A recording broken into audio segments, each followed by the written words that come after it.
By 1774, France was in a major financial crisis due to the cost of the 7 Years' War and aid to the American Revolution, as well as the cost to Versailles and the incredible amount of aristocratic pensions that the monarchy had to give out.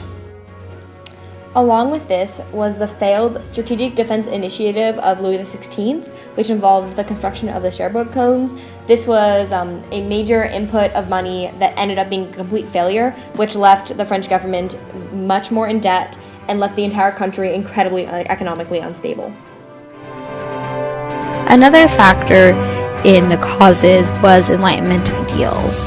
This was around the time of Rousseau, Voltaire, and others, and they were challenging the status quo. So one of the major things that they were challenging was the unnatural inequality, the inalienable rights, the rational religion. So this is where the start of deism came and republicanism.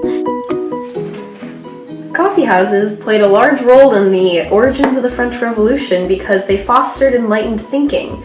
Now, what I have here is tea, not coffee, but you get the idea. So, the reason why coffee houses fostered such important thinking is because they were home to enlightened writers, such as Rousseau, this lovely gentleman.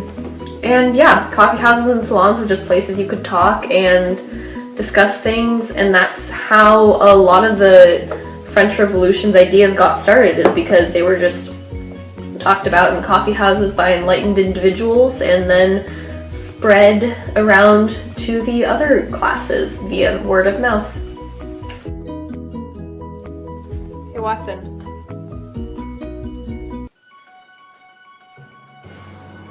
Are you enlightened? You're enlightened. One cause of unrest amongst French citizens was unfair taxation. This started with the gabelle, which was a monthly salt tax. Next was the corvée, and if citizens were not able to pay the corvée, they had to spend 10 days doing labor, and they were only given one meal and no housing. Next was the taille, which was a cut, just basic tax that went to the monarchy. Next was the sumptuary laws, which were made to establish order. These said what you could and couldn't wear, so the uppermost classes were the only ones that could wear purple and could carry swords.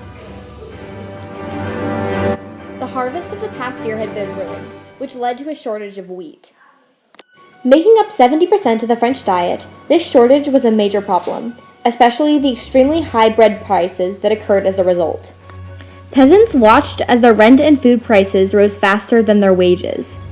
Such conditions led to intense bread riots as the poor were unable to afford even a loaf of bread. Famine became widespread, and discontent with the established system grew. The Estates General had not been called to meet since the 1600s, but due to the perilous financial crisis facing France, King Louis was forced to call the Estates General into session on May 5, 1789. They would meet daily from 9 to 4, and the three estates consisted of the clergy, the aristocracy, and then the third estate consisted of the majority of French people, the commoners and the bourgeoisie class. Although the majority of citizens were members of the third estate, each estate only got one vote, so the first two estates outvoted the third on every single issue. Building frustration at this lack of an accurately representative government prompted the third estate to storm out of the meeting on June 17, 1789. When they were unable to find another meeting space, they resorted to an indoor tennis court where they signed the famous tennis court oath. Be it resolved that all members of this assembly shall at once take a solemn oath, never to separate, but to meet in any place that circumstances may require, until the constitution of the kingdom shall be laid and established on secure foundations, and that after the swearing of the oath, each and every member shall confirm this indefeasible resolution by signing with his own hand. I swear. I swear. Confirmed.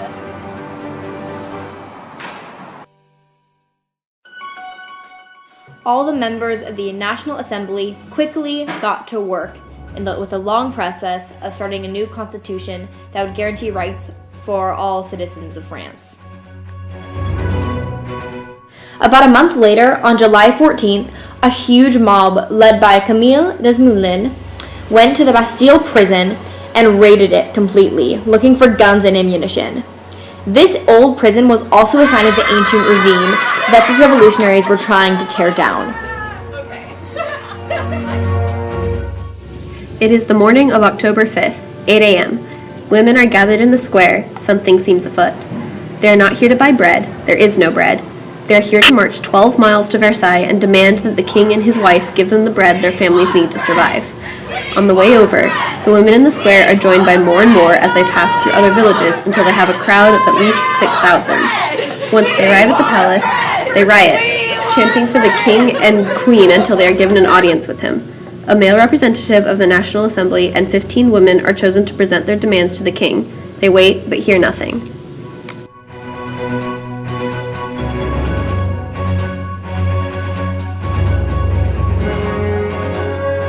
Action. I swear to God, Louise, I was all for this protest. I am not happy with this famine, and I can't afford bread right now, but I am not down with killing the monarchy. Action. Marie, please. Were a little bit bigger, maybe we would fit better. Well, it's not my fault. Just, I come to your father to build better benching with these stupid castle. No, it's not my problem. I live here anyways. What if they hear you? They're not gonna hear us. They're too loud and rambunctious anyway. They know we are. There's a matter of time. I hope my friend gets here soon. Me too. My God, we're all gonna die. I never really said let them eat cake. That wasn't for me. I don't know what. Stop. Killing the monarchy isn't the answer. I swear to God, that Lafayette dude, I mean, we could have had 2 guards.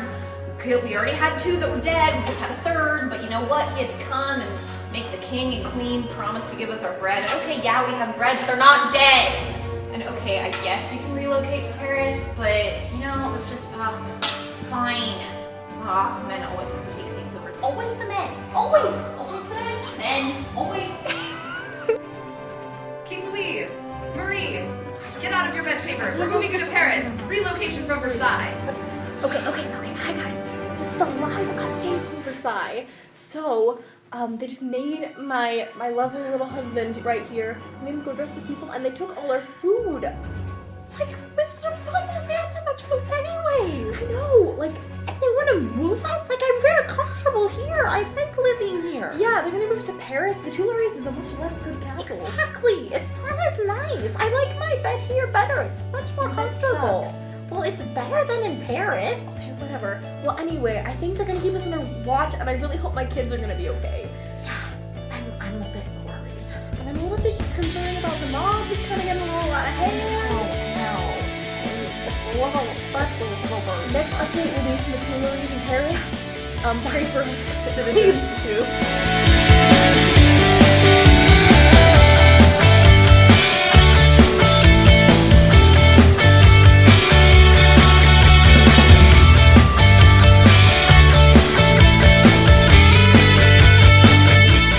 Salut, bienvenue chez the Cup House. That was bad.